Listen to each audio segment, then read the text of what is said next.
मैंने सुपीरियर वीना कावा बताया था, मैंने सुपीरियर वीना कावा है ये, ठीक है। इंपॉर्टेंट, ये आपको ये चीज याद रहेगा तो आपको सर्कुलेशन कैसे होता है, डबल सर्कुलेशन कैसे होता है, आपको वो विजुअलाइज करने में इजी रहेगा, ठीक है। सैन जो है इसको हम पेसमेकर बोलते हैं। क्यों बोलते हैं पेसमेकर? कार्डियक अरेस्ट में क्या होता है, कार्डियक अरेस्ट में हार्ट बीट करना ही बंद कर देता है, ठीक है। हार्ट हमारा वो ऑर्गन है जो अगर काम करना बंद कर दे तो इंसान ही नहीं रहता है। हेलो एवरीवन, मेरा नाम पृथा है और आज हम अपना पहला वाला chapter body fluids and circulation को कंटिन्यू करने वाले हैं। हमने ब्लड पूरा पढ़ लिया था और आज हम ह्यूमन सर्कुलेटरी सिस्टम पढ़ेंगे। ह्यूमन सर्कुलेटरी सिस्टम में उससे पहले हम देखेंगे कि हमसे जो लोअर ऑर्गेनिजम्स हैं, जो हमसे प्रिमिटिव है नेचर में, उनमें किस तरीके का सर्कुलेटरी सिस्टम प्रेजेंट होता है। तो सबसे पहले हम देखेंगे दो तरीके के सर्कुलेटरी पाथवेज हैं। सबसे पहला है ओपन, दूसरा है क्लोज्ड। ओपन सर्कुलेटरी सिस्टम हम किसे बोलते हैं? ओपन सर्कुलेटरी सिस्टम में लार्ज वेसल से जो फ्लूइड है वो बॉडी कैविटी में आते हैं, जिसे हम साइनसेस भी बोलते हैं या ओपन स्पेसेस भी बोलते हैं। क्या बोलते हैं? ओपन स्पेसेस भी बोलते हैं। तो इनमें क्लोज्ड ब्लड वेसल्स नहीं होते। बॉडी फ्लूइड या ब्लड के ट्रांसपोर्ट के लिए इनमें क्लोज्ड ब्लड वेसल्स नहीं होते। इनमें फ्लूइड आके बॉडी कैविटीज से फ्लो करता है। दूसरे तरीके का टाइप जो है which is this is closed. Closed circulatory system में क्या होता है? इसमें स्ट्रिक्टली क्लोज्ड ब्लड वेसल्स होते हैं, क्लोज्ड वेसल्स होते हैं, नेटवर्क होता है उनका। नेटवर्क जैसे हमने अपनी बॉडी में देखा है, कैपिलरीज होते हैं, आर्टरीज होते हैं। Capillaries are a network of blood, closed blood vessels, closed blood vessels होते हैं। एग्जांपल्स क्या है? Annelids, chordates. ओपन के एग्जांपल्स क्या थे? Arthropods, mollusc. They are comparatively lower in the animal kingdom, ठीक है। आर्थ्रोपोड्स, मोलस्क, ये लोग प्रिमिटिव ऑर्गेनिजम्स हो गए। जो थोड़े और एडवांस्ड ऑर्गेनिज्म है जैसे कि एनालिड्स हो गए, कॉर्डेट्स हो गए, जिसमें हम आते हैं, इनमें क्लोज्ड सर्कुलेटरी सिस्टम होता है। ये हमारा हो गया। अब हम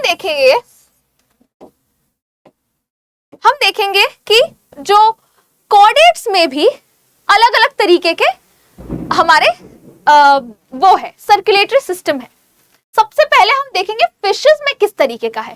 फिशेस में जो हार्ट होता है वो 2 चेम्बर्ड होता है, जिसमें एक एट्रियम और एक वेंट्रिकल होता है, और इसीलिए इनमें सिंगल सर्कुलेशन होता है।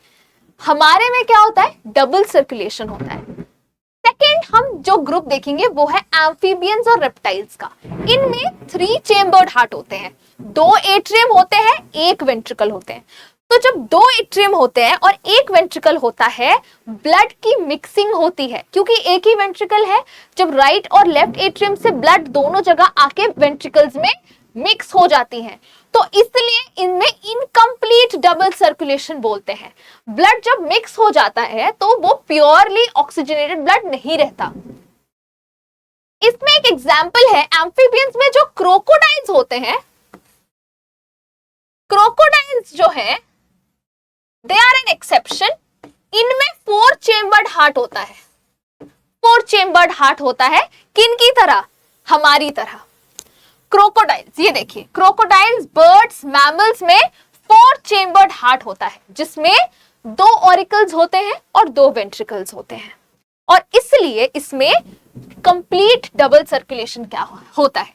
डबल सर्कुलेशन हम और अच्छे से समझेंगे हमारे फर्दर सेशन में। इसी सेशन में फर्दर स्लाइड्स में हम डबल सर्कुलेशन और बेटर तरीके के समझेंगे कि हम इसको डबल सर्कुलेशन बोलते क्यों हैं। तो ये हमने एक ओवरव्यू देख लिया। नेक्स्ट हम सबसे इंपॉर्टेंट हम अपने हार्ट की एनाटॉमी देखेंगे। हमारा हार्ट एक्चुअली किस तरीके का है, कैसे बना है, किन चीजों का बना है, क्या क्या चीजें हैं उसमें। सबसे पहले तो हार्ट जो है हमारे ह्यूमन बॉडी में, वो हमारी थोरैसिक बॉडी कैविटी में प्रेजेंट है। Thoracic cavity, this is the thoracic cavity. इसमें हमारे लंग्स प्रेजेंट है, लंग्स के बीच में हमारा हार्ट प्रेजेंट है और थोड़ा सा लेफ्ट की तरफ टिल्टेड है। तो this is the location of our heart. हमने हार्ट देख लिया, हमने हार्ट थोरैसिक कैविटी में प्रेजेंट है, थोरैसिक कैविटी में प्रेजेंट है हार्ट हमारा, और इसका साइज एक फिस्ट के जितना होता है, फिस्ट मुट्ठी, फिस्ट जितना होता है एक हार्ट का, ह्यूमन हार्ट का साइज। ठीक है, हमने देख लिया ह्यूमन हार्ट 4 चेम्बर्ड है। क्या है? 4 चेम्बर्ड है, ये भी हमने देख लिया।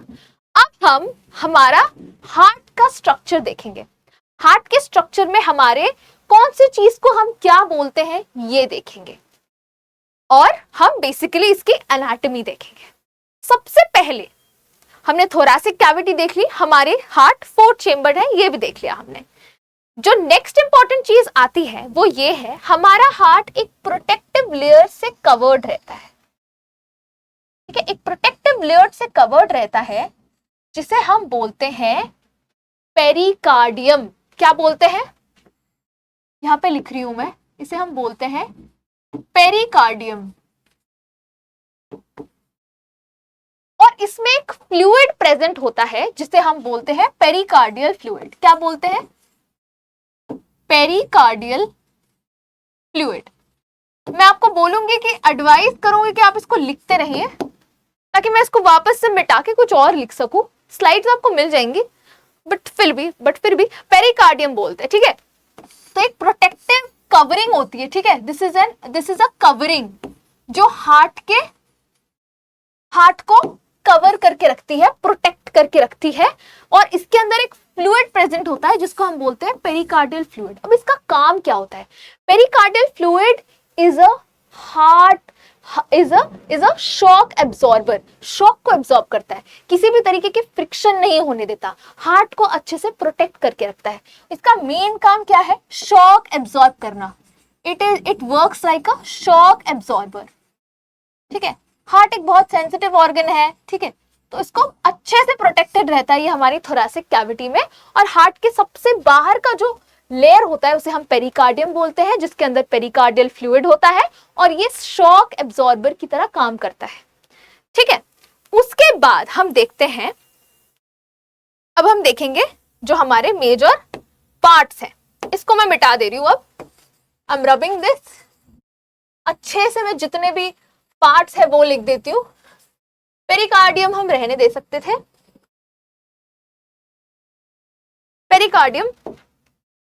पेरिकार्डियम को रहने देते हैं। यहां पे मैं लिख देती हूं इसको पेरिकार्डियम। किसको बोल रही हूं मैं पेरिकार्डियम? इसको बोल रही हूँ, जो मेम्ब्रेन है, आउटर मेम्ब्रेन। हो गया पेरिकार्डियम। अब हम देखते हैं, हमारे सबसे पहले 4 चेम्बर्स दिखा रही हूं मैं आप लोगों को। 2 एट्रियम होते हैं, 2 वेंट्रिकल होते हैं। सबसे पहले दिस इज योर, दीज 2, ये और ये, this is your left auricle. Atrium भी बोलते हैं, ऑरिकल भी बोलते हैं। लेफ्ट एट्रियम, एट्रियम भी बोल सकते हैं, ऑरिकल भी बोल सकते हैं, दोनों बोलते हैं। This is your left atrium, RIUM, and this is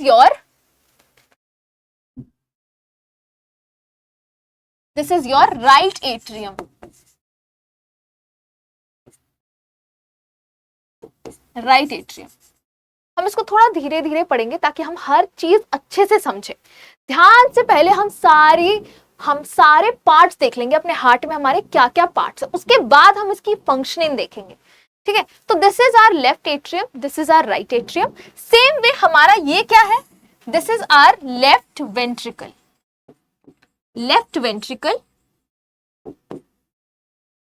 and this is our right ventricle, right ventricle. ये हमारे 4 मेजर चेंबर्स हो गए। अब याद रखना, लेफ्ट एट्रियम और लेफ्ट वेंट्रिकल, सबसे पहले राइट एट्रियम और लेफ्ट एट्रियम को डिवाइड करने के लिए there is a membrane called inter atrial septum. यहां पे लिखा हुआ है, इसको मैं लिख नहीं रही हूं, इन दोनों को कौन सेपरेट करता है? राइट एट्रियम और लेफ्ट एट्रियम को इंटर एट्रियल सेप्टम, जो कहीं ना कहीं इधर प्रेजेंट होता है, ये दोनों को अलग करता है। अब सेम वे वेंट्रिकल्स को भी कौन डिवाइड करता है? Atrioventricular septum, sorry atrioventricular septum नहीं, atrioventricular septum left ventricle और लेफ्ट एट्रियम और वेंट्रिकल को डिवाइड करता है। इंटर वेंट्रिकुलर सेप्टम डिवाइड करता है हमारे दो वेंट्रिकल्स को। देखो ध्यान से देखो, I will repeat it again. हमारे दोनों एट्रियम को कौन डिवाइड करता है? Inter atrial septum. दोनों वेंट्रिकल्स को कौन डिवाइड करता है? Inter ventricular septum. नाम से याद रखो, concentrate on the name. Inter atrial मतलब दोनों एट्रियम के बीच में जो प्रेजेंट है एक सेप्टम, एक membrane which is inter atrial septum. दोनों वेंट्रिकल के बीच में जो प्रेजेंट है वो है इंटर वेंट्रिकुलर सेप्टम। अब एक ऐसा भी सेप्टम है जो एट्रियम और वेंट्रिकल्स को अलग करता है, उसका नाम क्या है? Atrioventricular septum. नाम से पता चल रहा है इसमें एट्रियम और वेंट्रिकल को सेपरेट कर रहा है। ये हो गया। अब हम देखेंगे दो इंपॉर्टेंट चीज। क्या चीज? जो लेफ्ट साइड है हमारे हार्ट का, याद रखना। अच्छा, इसके बारे हम बाद में बताते हैं, कौन कैसा ब्लड कैरी करता है वो हम बाद में बताते हैं। पहले हम और दो स्ट्रक्चर्स बता देते हैं जो कि बहुत इंपॉर्टेंट है। जो लेफ्ट साइड है हमारे हार्ट का, ये दिख रहा है यहाँ पे, एक ऐसे स्ट्रक्चर्स दिख रहे हैं, दो फ्लैप लाइक स्ट्रक्चर्स, गेट जैसे बने हुए हैं। ये बंद और खुलते हैं, ऐसे होते हैं, इसे फ्लैप लाइक स्ट्रक्चर बोलते हैं। इन्हें हम बोलते हैं बाइकस्पिड वॉल्व, क्योंकि दो कस्पिड है। देखो दो वाल्व है, दो गेट की तरह काम करते हैं, खुलते हैं बंद हो जाते हैं। इसको हम बोलते हैं बाइकस्पिड वॉल्व। क्या बोलते हैं? Bicuspid valve. Whereas right side में तुम ध्यान से देखोगे तो तीन प्रेजेंट होते हैं, ठीक है, तीन वॉल्व प्रेजेंट होते हैं, जिसको हम बोलते हैं ट्राइकस्पिड वॉल्व। क्या बोलते हैं? Tricuspid valve. हट जाऊंगी मैं तब दिख जाएगा, ट्राइकस्पिड वॉल्व। ठीक है, तो बाइकस्पिड वॉल्व इस तरफ होता है लेफ्ट साइड, और ट्राइकस्पिड वॉल्व होता है राइट साइड। डन? ये हो गया हमारा। अब सबसे पहले हम जो हमने लिख दिया है उसको हम मिटा देते हैं, क्योंकि हम क्लियरली अब कुछ चीजें लिखेंगे, जो हम ऐसी कुछ चीजें लिखेंगे जो हमें मदद करेंगे ये समझने में कि ब्लड एक्चुअली अब हार्ट में फ्लो कैसे करता है। इसलिए हम ये चीजें मिटा देते हैं। हम जो लिखेंगे क्लियरली लिखेंगे, फिर मैं आपको एक डायग्राम भी दिखाऊंगी, एक, ताकि आप विजुअली समझ जाए कि कैसा होता है। सबसे पहले आप ये याद रखिए कि left side of the heart always carries oxygenated blood. कैसा ब्लड कैरी करता है? लेफ्ट साइड जो है, हमेशा याद रखना, लेफ्ट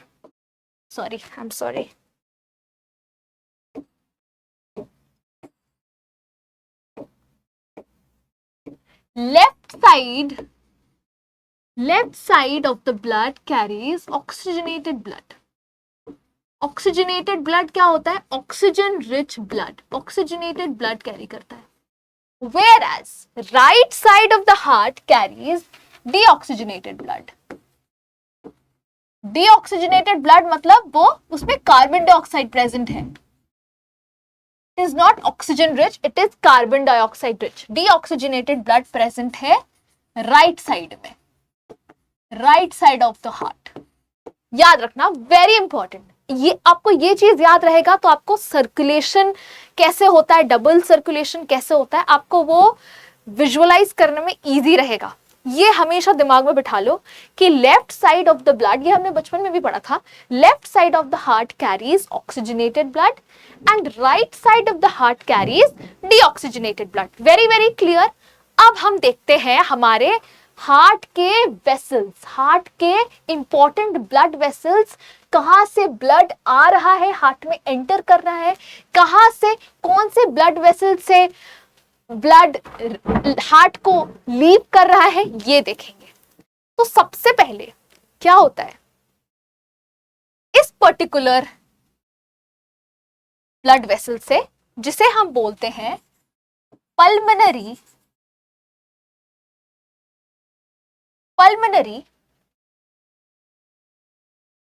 वेन,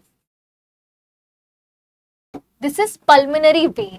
पल्मोनरी वेन, इससे याद रखना, हाँ आप लोगों को ये पता है कि when usually carries deoxygenated blood and artery carries oxygenated blood, but जब भी सामने पल्मोनरी रख जाए ना तो केस रिवर्स हो जाता है। ये आपने पहले भी पढ़ा होगा, पल्मोनरी जब लग जाता है तो केस उल्टा हो जाता है। क्या मतलब है, यहाँ पे भले ही वेन है बट यहाँ पे डीऑक्सीजनेटेड ब्लड नहीं, ऑक्सीजनेटेड ब्लड है, सामने पल्मोनरी लगा है। पल्मोनरी वेन से oxygenated blood for the very first time heart से एंटर करता है, ऑक्सीजनेटेड ब्लड। अब ये ऑक्सीजनेटेड ब्लड कहां से आया है, ये लंग्स से आया है। लंग्स में जाके इन्होंने carbon dioxide rich blood diffuse करके आया और ऑक्सीजन और कार्बन डाइऑक्साइड का डिफ्यूजन हो चुका है। बेसिकली जो डीऑक्सीजनेटेड ब्लड था वो अब ऑक्सीजनेटेड ब्लड बन गया है लंग्स के पास जाकर गैसियस एक्सचेंज के बाद। तो जो हमारा ऑक्सीजनेटेड ब्लड है वो सबसे पहली बार पल्मोनरी वेन से एंटर करेगा हमारे हार्ट में। कहां पे, यहां पे, which is your left atrium. LA लिख दे रही हूं बस मैं। लेफ्ट एट्रियम में पल्मोनरी वेन से सबसे पहली बार लेफ्ट एट्रियम में एंटर करेगा। उसके बाद ये लेफ्ट एट्रियम से लेफ्ट वेंट्रिकल में जाएगा, लेफ्ट वेंट्रिकल में जाएगा। अब क्या करेगा, अब यहां से वो लीव करेगा। कहां से लीव करेगा, ब्लड आयोटा के through. This is the main part, iota. इसे हम क्या बोलते हैं, ये जो पर्टिकुलर जो ब्लड वेसल है, ये वाला पर्टिकुलर ब्लड वेसल, इसे हम बोलते हैं iota, AORTA, iota. Iota is that major blood vessels जो हमारे पूरे बॉडी में ऑक्सीजनेटेड ब्लड सप्लाई करता है। आयोटा से लेफ्ट वेंट्रिकल में ऑक्सीजनेटेड ब्लड आ गया। अब यहां से हार्ट पंप करेगा और आयोटा के थ्रू हमारे पूरी बॉडी में ऑक्सीजनेटेड ब्लड सप्लाई होगा। हमने एक तरफा देख लिया, ठीक है, ये होगा। अब क्या होगा, आयोटा जाके सारे बॉडी में ऑक्सीजनेटेड ब्लड दे दिया। अब वहां से डीऑक्सीजनेटेड ब्लड लेके कौन आ रहा होगा, गेस करो, वीना कावा। इसको हम बोलते हैं सुपीरियर वीना कावा। दो तरीके के वीना कावा होते हैं, सुपीरियर वीना कावा, इंफीरियर वीना कावा। सुपीरियर वीना कावा बॉडी के ऊपरी हिस्से से डीऑक्सीजनेटेड ब्लड लेके आ रहा होता है। इंफीरियर वीना कावा बॉडी के नीचे वाले हिस्से से डीऑक्सीजनेटेड ब्लड लेकर आ रहा होता है। तो सुपीरियर और इंफीरियर वीना कावा दो तरीके के दो होते हैं वीना कावा। सुपीरियर वीना कावा, वीना कावा क्या होता है, क्या लेके आ रहा है वीना कावा। अब हम राइट साइड में आ चुके हैं हार्ट के। वीना कावा डीऑक्सीजनेटेड ब्लड लेके हार्ट की तरफ आ रहा है, ठीक है। सुपीरियर वीना कावा डीऑक्सीजनेटेड ब्लड लाकर कहां एंटर करता है, सबसे पहले ब्लड, डीऑक्सीजनेटेड ब्लड एंटर करता है राइट एट्रियम में। राइट एट्रियम से जाता है राइट वेंट्रिकल में। राइट वेंट्रिकल के बाद ये there is another important blood vessel called, यहां से जाता है वो, ये रहा, जिसे हम बोलते हैं पल्मोनरी। ये पल्मोनरी वेन था, ये है पल्मोनरी आर्टरी। पल्मोनरी आर्टरी क्या है, पल्मोनरी आर्टरी। यहां पे भी वही सेम एनालॉजी जो मैंने बताई थी, भले ही यहां पे आर्टरी है बट यहां पे आर्टरी डीऑक्सीजनेटेड ब्लड कैरी कर रहा है। राइट वेंट्रिकल के बाद डीऑक्सीजनेटेड ब्लड पल्मोनरी आर्टरी के थ्रू निकल जाता है। कहां जा रहा है अब ये डीऑक्सीजनेटेड ब्लड लेकर कहां जा रहा होगा, ऑब्वियसली लंग्स के पास जा रहा होगा। लंग्स के पास जा रहा है वो डीऑक्सीजनेटेड ब्लड को वापस ऑक्सीजनेटेड बनाने के लिए। Got it, this is the whole point. इसलिए लेफ्ट साइड में क्या हो रहा है, ऑक्सीजनेटेड ब्लड आ रहा है, जा रहा है डीऑक्सीजनेटेड ब्लड राइट साइड में हो रहा है। ये चीज हमें विजुअलाइज करनी है और याद रखनी है। बहुत सिंपल है चीजें, मैंने आपको सारे पार्ट्स बता दिए और आपको मैंने मेजरली कैसे ब्लड फ्लो करता है ये भी बता दिया। अब हम एक पिक्चर देखेंगे। मैंने आपको वॉल्स का भी फंक्शन बता दिया, फंक्शन नहीं बताया मैंने, सिर्फ ये बताया ना कि वॉल्स प्रेजेंट होते हैं, इधर बाइकस्पिड वॉल्व प्रेजेंट होता है, इधर ट्राइकस्पिड वॉल्व प्रेजेंट होते हैं। इनका मेजर फंक्शन क्या है? ये लोग एक गेट की तरह काम करते हैं। ये लोग बैक फ्लो ऑफ ब्लड को रोकते हैं। ये जो वॉल्व्स होते हैं इनका काम क्या है? वॉल्व्स का काम है to prevent back flow of blood unidirection, एक ही डायरेक्शन में फ्लो करे, ब्लड जाके वापस पीछे की तरफ ना आए। ऐसा ये होगा तो बहुत प्रॉब्लम हो जाएगी, इसलिए ये नहीं होने देना है। इसके वजह से ये गेट तरीके का एक मैकेनिज्म हार्ट में है कि गेट्स बंद हो जाते हैं। जब काम हो जाता है, जब ब्लड चला जाता है तो अपने आप गेट बंद हो जाते हैं। हम वो देखेंगे कब क्या होने से गेट बंद हो जाते हैं, ये बाइकस्पिड वॉल्व कब बंद हो जाते हैं, ये हम देखेंगे। तो it is to prevent back flow of blood. Back flow of blood prevent करने के लिए ये वॉल्व्स प्रेजेंट होती है। मैंने आपको एक ये वाले बाइकस्पिड ट्राइकस्पिड वॉल्व बता दिए। एक और तरीके का वॉल्व प्रेजेंट होता है जो कि बहुत इंपॉर्टेंट है, वो प्रेजेंट होता है इनमें एक तो पल्मोनरी आर्टरी में प्रेजेंट होता है, जहां मतलब वो उन जगहों में प्रेजेंट होता है जिस वेसल से ब्लड हार्ट को लीव कर रहा है। एक तो पल्मोनरी आर्टरी से हमारा डीऑक्सीजनेटेड ब्लड हार्ट को लीव कर रहा है, और दूसरा किस में लीव कर रहा है? आयोटा से भी ऑक्सीजनेटेड ब्लड हार्ट को लीव कर रहा है। तो इन दोनों में, let me change the colour of the pen, इन दोनों में पिंक ले लेते हैं, इन दोनों में ये जो दो है आयोटा और पल्मोनरी आर्टरी, इनमें एक तरीके का वॉल्व प्रेजेंट होता है। दोनों में आयोटा में भी ये वॉल्व प्रेजेंट होता है और पल्मोनरी आर्टरी में भी प्रेजेंट होता है। इसे हम बोलते हैं सेमील्यूनर वॉल्व बोलते हैं। आई होप इट्स विजिबल, हाँ दिख रहा है। सेमील्यूनर वॉल्व बोलते हैं हम इसको। इनका भी काम यही है, इनका भी काम जब ब्लड लीव कर रहा है हार्ट को, तब किसी भी तरीके का बैक फ्लो ना हो, ब्लड का जा रहा है तो यूनिडायरेक्शनल हो, एक ही तरफ ब्लड जाए, पीछे की तरफ ना आए किसी भी रीजन से। इसलिए ये सेमील्यूनर वॉल्व्स प्रेजेंट होते हैं किनमें? आयोटा में और पल्मोनरी आर्टरी में। और ये जो बाइकस्पिड ट्राइकस्पिड वॉल्व थे, ये तो राइट एट्रियम और राइट वेंट्रिकल और इन वेंट्रिकल और एट्रियम के बीच में लोकेटेड थे। ठीक है, ये हो गया। अब हम जल्दी से हम देखेंगे एक मैंने आपको एक 3D पिक्चर देखेंगे हम, जिससे आपको बेटर समझ आएगा कौन सी चीज कहाँ कैसे प्रेजेंट है, आपको इसमें बहुत अच्छे से समझ आ जाएगा। Let me make it bigger, मैं इसको बड़ा बना देती हूँ, बड़ा कर देते हैं इसको पहले। दिस इज द स्ट्रक्चर, ठीक है, this is the structure. I hope it's visible. This is the structure. सबसे पहले हमने क्या देखा था, हम इसको सही कर देते हैं। यस, आई होप आपको स्ट्रक्चर समझ आ रहा है। दिस इज द स्ट्रक्चर, देखिए दिस इज द स्ट्रक्चर। ठीक है, अब मैं इसमें आपको ढंग से एक और बार समझा दूंगी ताकि आपके दिमाग में सेट हो जाए क्या क्या चीजें कौन सी हैं। सबसे पहले इसको देख के आपको क्या समझ आ रहा है?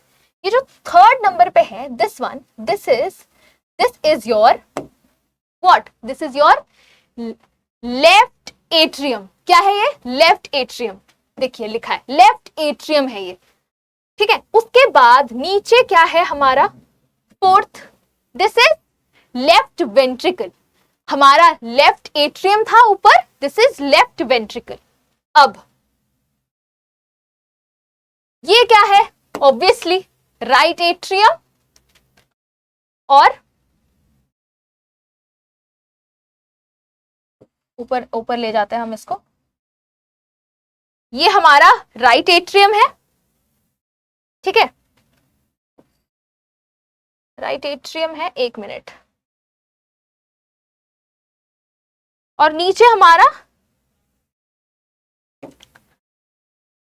राइट वेंट्रिकल है, right atrium, right ventricle.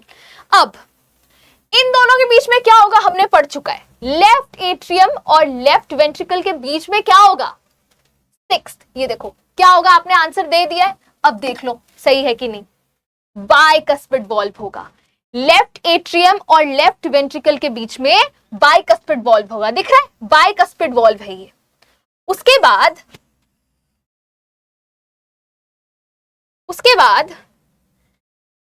Right atrium और राइट वेंट्रिकल के बीच में क्या होगा, ट्राइकस्पिड वॉल्व, ये रहा tricuspid valve, this is the tricuspid valve. ठीक है, ट्राइकस्पिड वॉल्व भी देख लिया हमने, क्लियर, इतना क्लियर हो गया। अब मैंने और भी आपको वॉल्व्स बताई, और भी दो हमारे मेजर ब्लड वेसल्स में सेमील्यूनर वॉल्व्स होती है, देखो पल्मोनरी वॉल्व, पल्मोनरी वॉल्व भी बोलते हैं इसको, पल्मोनरी वॉल्व। ठीक है, पल्मोनरी वॉल्व हो गया। अब और क्या क्या मेजर चीजें बताई मैंने, क्या बताया था, आयोटा, देखो iota, this is your iota, ये आयोटा है, ये मेजर, ये आयोटा का क्या काम है, पूरी बॉडी में ऑक्सीजनेटेड ब्लड सप्लाई करना, आयोटा के थ्रू ऑक्सीजनेटेड ब्लड पूरी बॉडी में सप्लाई होता है। 10th हमने क्या बताया था, ये वाला चीज हमने क्या बताया था, क्या बताया था मैंने, सुपीरियर वीना कावा बताया था मैंने, सुपीरियर वीना कावा है ये।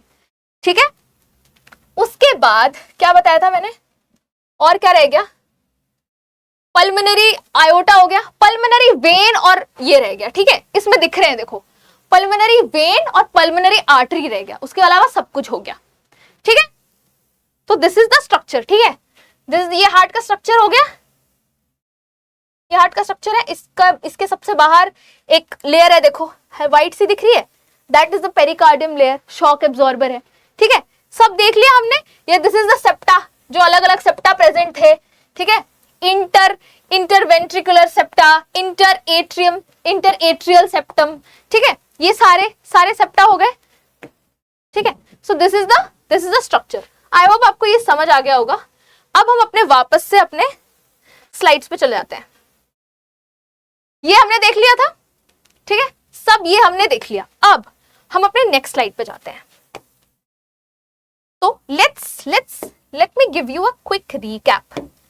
ठीक है, क्या पढ़ा हमने अपने ह्यूमन सर्कुलेटरी सिस्टम में पढ़ा, क्या पढ़ा हमने ह्यूमन सर्कुलेटरी में, बताओ क्या क्या चीजें हैं हमने अब तक जो मैंने पढ़ाया, उसके बेसिस आपको क्या क्या पता चला, कितनी चीजें हैं, 2 चीजें हैं, 3 चीजें हैं, 3 चीजें हैं ह्यूमन सर्कुलेटरी सिस्टम में, 3 चीजें हैं। वो कौन सी 3 चीजें हैं, सबसे पहला तो सबसे इंपॉर्टेंट जो ब्लड पंप करने का काम कर रहा है, which is the muscular heart, muscular 4 chambered heart, 4 chambered heart. ठीक है, ये तो प्रेजेंट है। दूसरा क्या है, दूसरी है हमारी ब्लड वेसल्स, हमारे जो network of closed blood vessels है, नेटवर्क है। ठीक है, एक दो नहीं है, नेटवर्क है, पूरे जाल है ब्लड वेसल्स की, network of closed blood vessels, closed है, ओपन नहीं है, we have closed blood vessel, closed blood vessel है। अब तीसरी चीज क्या है, तीसरी चीज ऑब्वियसली जो ट्रांसपोर्ट हो रही है, जो ब्लड है, blood which is a special connective tissue, blood जो ट्रांसपोर्ट हो रही है चीज, पंप जो हो रही है, क्या हार्ट किसको पंप कर रहा है, ब्लड को ही पंप कर रहा है ना। So these are the 3 important parts that make up the human circulatory system, या जिसे हम ह्यूमन वैस्कुलर सिस्टम भी बोलते हैं। वैस्कुलर क्यों बोलते हैं, वेसल्स के थ्रू जा रही है ना, क्लोज्ड वेसल्स, यहाँ पे हम इसको वैस्कुलर बोल रहे हैं, वैस्कुलर सिस्टम। ठीक है, अब बहुत इंपॉर्टेंट चीज हार्ट में, एक और बहुत इंपॉर्टेंट चीज होती है जिसे हम बोलते हैं नोडल वस्कुलेचर। क्या बोलते हैं, नोडल वस्कुलेचर बोलते हैं। इसका काम क्या है, देखो बहुत इंपॉर्टेंट रोल है इसका हार्ट में, दिस इज वेरी इंपॉर्टेंट। हम इसको नोडल वस्कुलेचर बोलते हैं। हमने हार्ट में सारी चीजें देख ली, क्या क्या प्रेजेंट है, हमने उनका फंक्शन भी देख लिया। अब नोडल वस्कुलर क्या है, वस्कुलेचर क्या है? नोडल वस्कुलेचर में ना कुछ नोडल टिश्यूज हैं जिनका काम मैं बता रही हूं क्या होता है। नोडल टिश्यू है, ठीक है, उसका सबसे पहला पैच उस टिश्यू का यहां पे प्रेजेंट होता है। कहां पे प्रेजेंट होता है? राइट एट्रियम के यहां पे अपर लेफ्ट कॉर्नर पे एक नोडल टिश्यू का एक पैच प्रेजेंट होता है जिसे हम बोलते हैं सैन, ठीक है। सैन का क्या मतलब है? Cyano atrial node. क्या बोलते हैं? साइनो एट्रियल नोड, सैन बोलते हैं, ठीक है। ये नोडल टिश्यू का ही एक पैच यहां पे प्रेजेंट होता है, यहां पे, ठीक है। इसे हम क्या बोलते हैं? Sino atrial node, SAN. इसका जो दूसरा पैच है वो यहां पे प्रेजेंट होता है, ठीक है, यहां पे एट्रियम में ही, राइट एट्रियम में ही, ठीक है। This is your right atrium, right atrium में ही प्रेजेंट होता है, थोड़ा लोअर पोर्शन पे। इसको हम बोलते हैं atrio ventricular node, atrio ventricular node, ठीक है। अब इनका काम क्या है? देखो हमारा हार्ट बीट करता ही रहता है, ठीक है। याद रखना हमारा हार्ट अप्रोक्सीमेटली 1 मिनट में 70 to 72 टाइम्स बीट करता है, 70 to 72 टाइम बीट करता है पर मिनट, ठीक है। अब ये जो बीट करता है, ये स्टिमुलेट कौन करता है? यही करते हैं, ठीक है। सैन जो है इसको हम पेसमेकर बोलते हैं। क्यों बोलते हैं पेसमेकर? क्योंकि ये एक एक्शन पोटेंशियल जनरेट करता है जो कि हार्ट को कॉन्ट्रैक्ट कराता है, ठीक है। हार्ट जो कॉन्ट्रैक्ट और रिलैक्स कर रहा है, हार्ट जो पंप कर रहा है ब्लड, ठीक है, वो उसका जो एक्शन पोटेंशियल जो क्रिएट कर रहा है, जो स्टिमुलेट कर रहा है हार्ट को, वो ये है सैन, साइनोएट्रियल नोड। इसको हम पेसमेकर इसलिए बोलते हैं क्योंकि ये हार्ट के पेस को मेंटेन कर रहा है, ठीक है। हार्ट को किस इंटेंसिटी से, कितने रफ्तार से, कितने ड्यूरेशन से उसको बीट करना है, वो ये मेंटेन करता है pacemaker. Very very important, double star कर लो इसको। किसको हम पेसमेकर किसको बोलते हैं? नीट का बहुत इंपॉर्टेंट क्वेश्चन हो सकता है ये, ठीक है। पेसमेकर किसको बोलते हैं हम हार्ट में? सैन को बोलते हैं, ठीक है। राइट एट्रियम के अपर लेफ्ट कॉर्नर पे प्रेजेंट होता है साइनोएट्रियल नोड, सैन, SAN, इसको हम पेसमेकर बोलते हैं। ये एक्शन पोटेंशियल जनरेट करता है। क्या करता है? एक्शन पोटेंशियल जनरेट करता है जो हार्ट को कॉन्ट्रैक्ट करने का स्टिमुलेशन देता है, ठीक है। उसके बाद और क्या चीजें होती है? देखो एवियन हमने देख लिया। अब यही एवियन ना, इसके अलग अलग नेटवर्क होते हैं, ब्रांचेस होते हैं, ठीक है। इसी के, इसको हम बोल देते हैं बंडल ऑफ हिस बोलते हैं, ठीक है। और जब ये वेंट्रिकल्स के साइड पे ये जो चले जाते हैं इनके नेटवर्क्स, बंडल ऑफ हिस के ही जो नेटवर्क हम वेंट्रिकल्स में देखने को मिलते हैं, उसको हम पुरकिंजे फाइबर्स बोलते हैं। क्या बोलते हैं? पुरकिंजे फाइबर्स, पुरकिंजे फाइबर्स, पुरकिंजे फाइबर्स।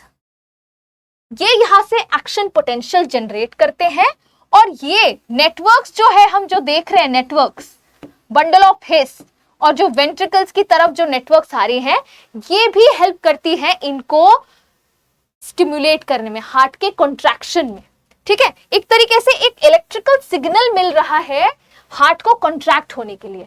वेंट्रिकल्स को भी तो सिग्नल चाहिए। यहाँ पे ये नोड्स प्रेजेंट है, यहां तक इंफॉर्मेशन या स्टिमुलस यहां तक पहुंचाने का काम ये नेटवर्क जो है, bundle of His, AV bundle जिसको बोलते हैं, और पुरकिंजे फाइबर्स ये करती है। ये हमारा हो गया नेक्स्ट। अब हमने हार्ट कैसे काम करता है ये देख लिया, कैसे कैसे ब्लड फ्लो करता है ये सब हमने देख लिया। अब हम देखेंगे कि कार्डियक साइकिल, हमने कार्डियक साइकिल बेसिकली पढ़ चुका है। कार्डियक साइकिल में यही है कि कौन कैसे ब्लड फ्लो कर रहा है, बट एक चीज जो हमने नहीं पढ़ी है वो ये है, हमने कब कौन कंट्रैक्शन कर रहा है, कब कौन रिलैक्स कर रहा है, इसके बेसिस पे हमने कार्डियक साइकिल नहीं पढ़ा है। मैंने आपको अब तक ब्लड के फ्लो के बारे में बताया है कि हाँ ब्लड कहाँ कहाँ से फ्लो करके कहाँ कहाँ जाता है, ये बताया है मैंने। अब हम देखते हैं कार्डियक साइकिल। बहुत सिंपल है। कार्डियक साइकिल सबसे पहले तो 0.8 सेकेंड्स का होता है। कैसे, मैं आपको बताऊंगी, ठीक है। 0.8 सेकेंड्स का होता है। सबसे पहले मैं आपको बताती हूँ ये स्टार्ट कैसे होता है कार्डियक साइकिल, ठीक है। इनिशियली हार्ट जो है, हार्ट के चारों जो हमारे क्या है चेंबर्स हैं, वो इनिशियली सब के सब रेस्टिंग स्टेट में है। किस स्टेट में है? रेस्टिंग स्टेट में है, जिसको हम बोलते हैं जॉइंट डायस्टोल।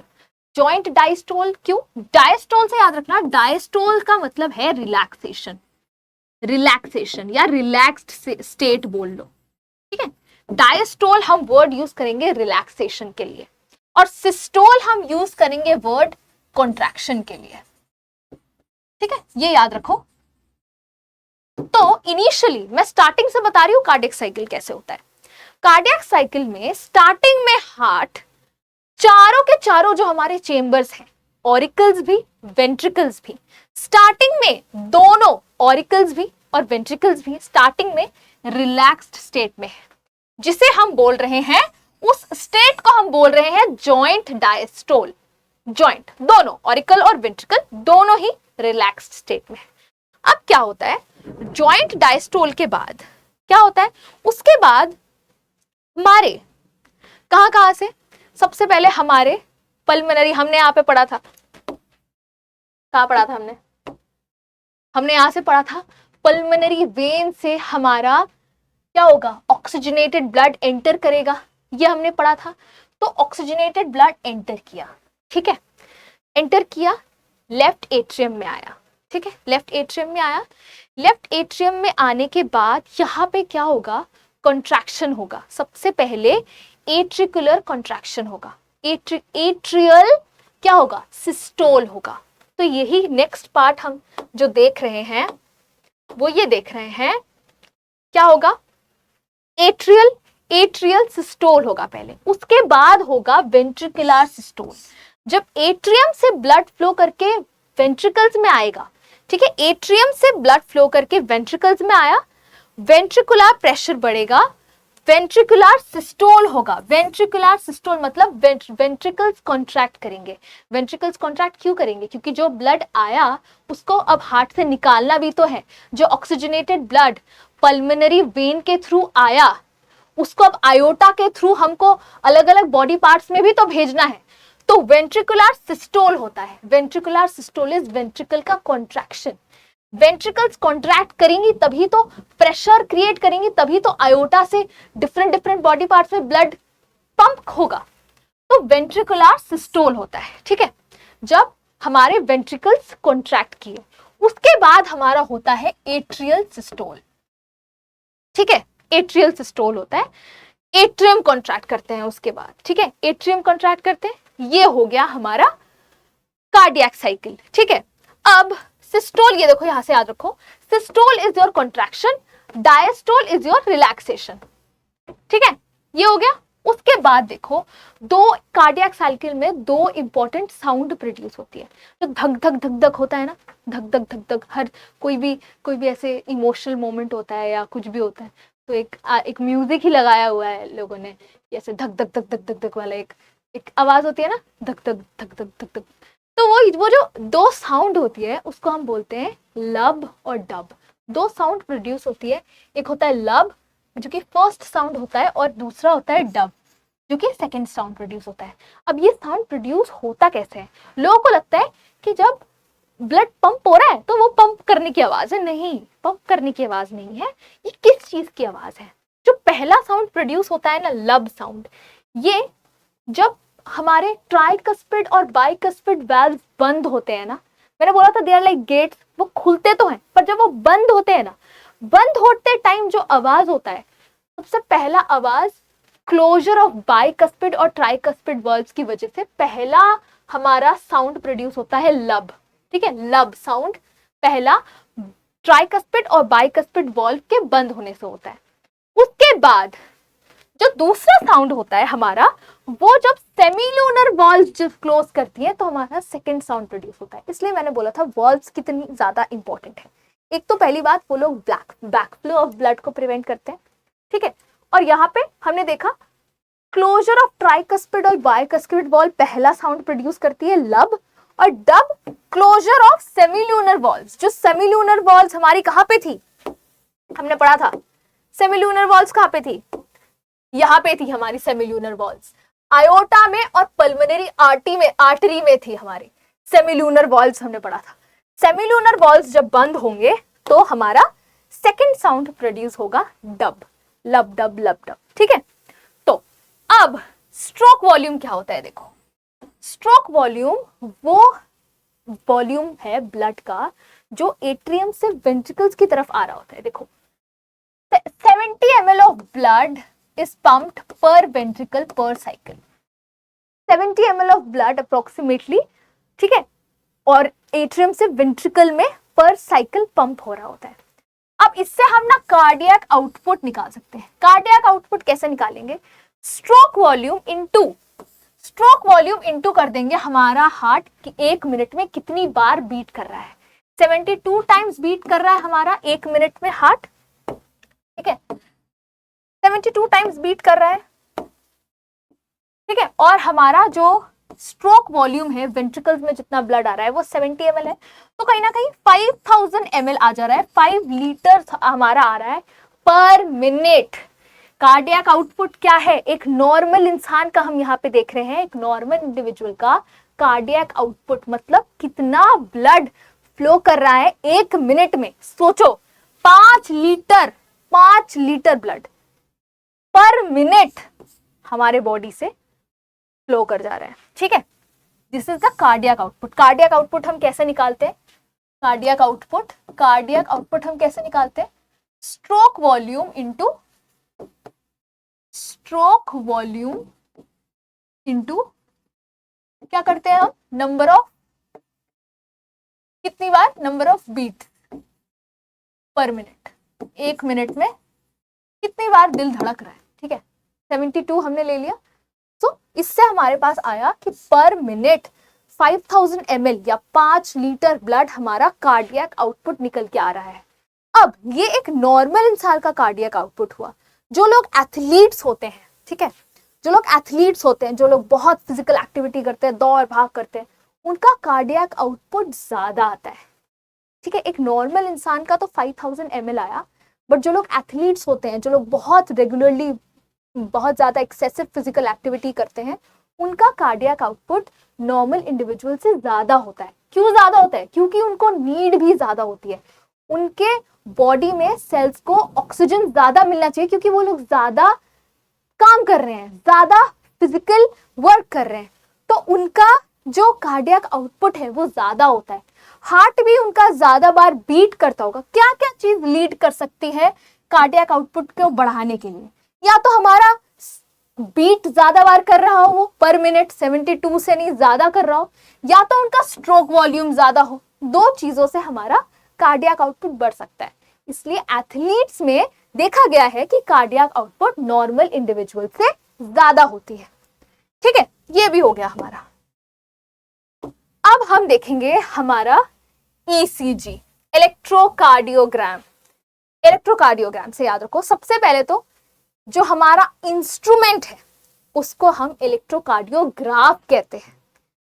उल्टा है, समझ लेना। लोग सोचते हैं इलेक्ट्रोकार्डियोग्राफ, ग्राफ से ऐसा उनको लगता है कि ग्राफ वो है जो ऐसे ऐसे रहता है, नहीं। Electrocardiograph is the name of the instrument, ठीक है। देखते हो यहाँ पे कहीं लिखा है कि नहीं लिखा है, लिख लो।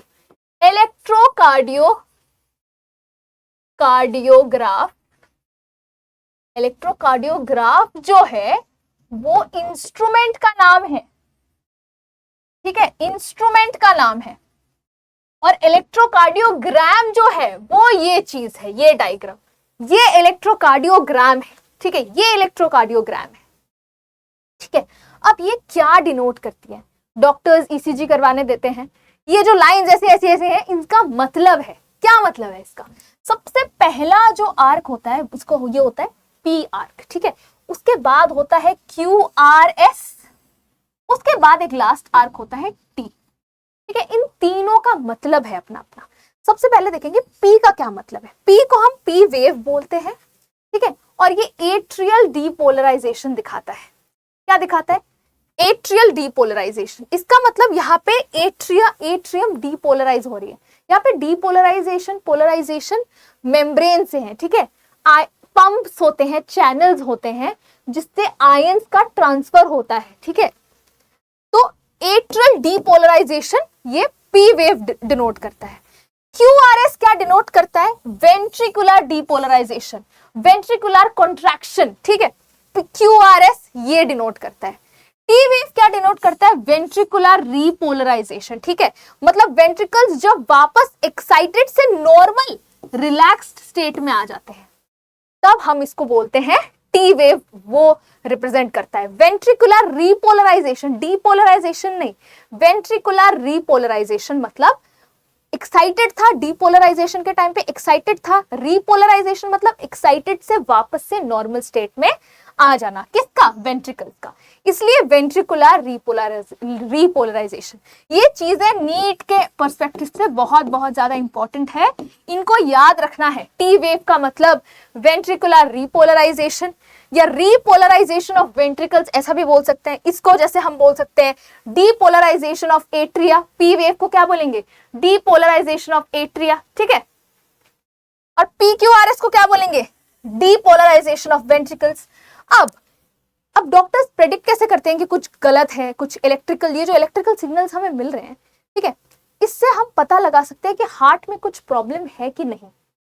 इससे हम पता लगा सकते हैं। अगर ये नॉर्मल है, अब नॉर्मल से अगर डिविएशन होगा तो हमें पता चल जाएगा कि हार्ट के फंक्शनिंग में कुछ प्रॉब्लम है।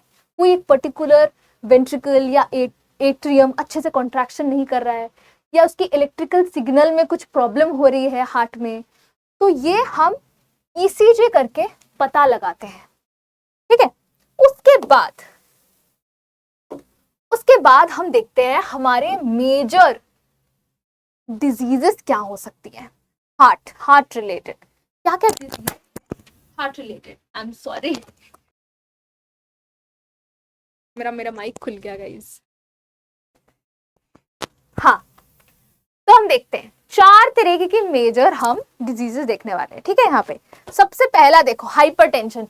ये तो बहुत कॉमन है, हम सब बोलते रहते हैं अरे मेरा बीपी हाई हो गया था, अरे ये बात सुन के मेरी बीपी हाई हो गई थी। तो यही चीज है बीपी हाई हो जाना, ठीक है। कभी कभार नहीं, जिनका हाइपरटेंशन प्रॉब्लम होता है उनका हमेशा ही हाई बीपी होता है, ठीक है। Hypertension is high BP, blood pressure high रहना। नॉर्मल ब्लड प्रेशर कितना होता है? 120/80 होता है, ठीक है। 120/80 नॉर्मल ब्लड प्रेशर होता है। अब अगर ये अगर 140/90 से ऊपर चला जाता है, ठीक है, देखो ये रहा 140/90 से जब ऊपर चला जाता है तो हम इसको हाइपरटेंशन के कैटेगरी में डालने लगते हैं कि हाई ब्लड प्रेशर है, ठीक है। और क्या 120 को हम बोलते हैं सिस्टोलिक, ठीक है, और 80 को बोलते हैं डायस्टोलिक। मतलब पहला वाला है कंट्रैक्शन और दूसरा वाला है रिलैक्सेशन, ठीक है। ये देखो 120 सिस्टोलिक पंपिंग, सिस्टोलिक बोल रहे हैं हम इसको डायस्टोलिक बोलते हैं। मतलब एक रेस्टिंग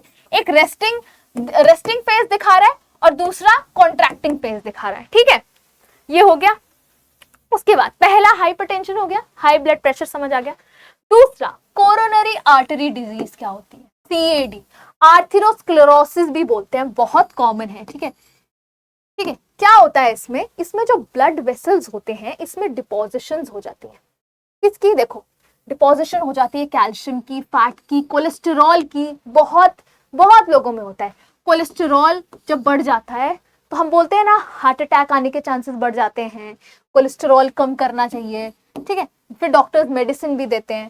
तो जब ल्यूमेन, देखो अगर मैं एक ल्यूमेन बना रही हूँ, जैसे let's say this is a blood vessel, ठीक है, ल्यूमेन बिकम्स नैरोअर। तो जैसे अभी इसमें काफी सारा ब्लड जाएगा, बट इसमें जब कुछ डिपोजिशंस हो जाएंगी, ठीक है, लेट्स से ऐसे डिपोजिशंस हो गई, ठीक है, यहाँ पे देखिए टाइम के साथ साथ यहाँ पे डिपोजिशन हो गई, ठीक है, डिपोजिशन हो गई, ठीक है, फैट, कोलेस्टेरॉल, कैल्शियम, अलग अलग तरीके की। तो इसका देखो ल्यूमन पहले इतना था, अब इसका ल्यूमन इतना बच गया है, ठीक है। जब ऐसे ही डिपॉजिट होते होते कई बार हार्ट ब्लॉक, जैसे हम बोलते हैं ना ब्लॉक हो जाना, ब्लड वेसल्स ब्लॉक हो जाती हैं और तब इजीली फिर ब्लड फ्लो नहीं कर पाता क्योंकि ब्लॉकेज आ जाता है, हार्ट में ब्लॉकेज आना बोलते हैं, और इसके वजह से होता है, ठीक है। तो ल्यूमन हमारा पहले से नैरो हो जाता है, पहले वाइड था अब नैरो हो जाता है, नैरो हो जाता है, ठीक है। इसके वजह से इसको हम क्या बोलते हैं, कोरोनरी आर्टरी डिजीज, आर्थेरोस्क्लेरोसिस भी बोलते हैं, ठीक है, एथेरोस्क्लेरोसिस भी बोलते हैं, affects vessel supplying blood to heart muscle, ठीक है। उसके बाद एंजिना क्या होता है, देखो एक्यूट चेस्ट पेन को हम बोलते हैं एंजिना, ठीक है। जब इनफ ऑक्सीजन नहीं मिल पा रहा होता है ना हार्ट के मसल्स को, तब ये कंडीशन क्रिएट होती है, एक्यूट चेस्ट पेन होना, ठीक है। ज्यादातर मिडिल एज और एल्डरली लोगों में होता है, ठीक है। Not enough oxygen is reaching the heart muscle due to restricted blood flow, ठीक है। ब्लड फ्लो में ब्लड कैपिलरीज में या ब्लड वेसल्स में रुकावट पैदा होती है जिससे इजीली ब्लड फ्लो नहीं कर पा रहा है, इसके वजह से इनफ ऑक्सीजन हार्ट मसल्स तक नहीं पहुंच पा रहा है, ठीक है। इनफ ऑक्सीजन जब हार्ट, तो इसको हम क्या बोलते हैं, एंजिना, एंजिना पेक्टोरिस भी बोलते हैं। लास्ट हमारा क्या है, हार्ट फेलियर। देखो अब हार्ट फेलियर क्या होता है, ठीक है। हार्ट जब अच्छे से, ठीक है, heart is not pumping blood effectively, जब हार्ट अच्छे से पूरी बॉडी में ब्लड पंप नहीं कर पा रहा होता है तो हमारे सारे टिश्यूज को ऑक्सीजन रिक्वायरमेंट कैसे पूरा होगा, जब जब हार्ट अच्छे से पंप ही नहीं कर पा रहा है, ठीक है। तो जब ऐसा नहीं कर पाएगा बॉडी के सारे नीड्स को फुलफिल करने के लिए, तब हम बोलेंगे कि दैट कॉजेज लंग कंजेशन, ठीक है। हार्ट फेलियर हम तब बोलेंगे, ठीक है, जब अच्छे से हमारा जो हार्ट है वो ब्लड पंप नहीं कर पाएगा, ठीक है। इसमें एक और चीज आता है, इसे हम बोलते हैं कार्डियक अरेस्ट। कार्डियक अरेस्ट और इसमें डिफरेंस है, देखो कार्डियक अरेस्ट में क्या होता है, कार्डियक अरेस्ट में हार्ट बीट करना ही बंद कर देता है, ठीक है। Heart stops beating where the heart stops, देखो लिखा है, ठीक है। और देखो हार्ट अटैक क्या होता है, देखो हार्ट अटैक तीनों अलग अलग चीज है, ध्यान रखना, हार्ट फेलियर, कार्डियक अरेस्ट और हार्ट अटैक तीनों अलग अलग चीज है। कार्डियक अरेस्ट मैंने बता दिया, हार्ट बिल्कुल स्टॉप कर देता है बीट करना, ठीक है। हार्ट अटैक में क्या होता है, मसल्स डैमेज हो जाती हैं, वही बात है, जब ऑक्सीजन सफिशिएंट नहीं मिल रहा होता है हार्ट मसल्स को, तो तब हार्ट अटैक होता है क्योंकि इनफ ऑक्सीजन नहीं मिल पा रहा होता है, ठीक है, उसको हम हार्ट अटैक बोलते हैं। हार्ट फेलियर क्या है, जब पूरी बॉडी में ही ऑल टुगेदर हार्ट अच्छे से ब्लड पंप नहीं कर पा रहा है, जिसकी वजह से बॉडी की ऑल टुगेदर जो ऑक्सीजन नीड्स है वो नहीं मीट हो पा रही है, तब उसको हम बोलेंगे ऑल टुगेदर हार्ट फेलियर। इसलिए हार्ट फेलियर, कार्डियक अरेस्ट और heart attack are 3 different things, remember that, ठीक है। तो इससे हो गया हमारा चैप्टर कंप्लीट, हमने सारी चीजें पढ़ चुकी हैं एंड आई होप आपको सबको समझ आ गया होगा। Thank you so much everyone, हम अगले सेशन में मिलेंगे, थैंक यू।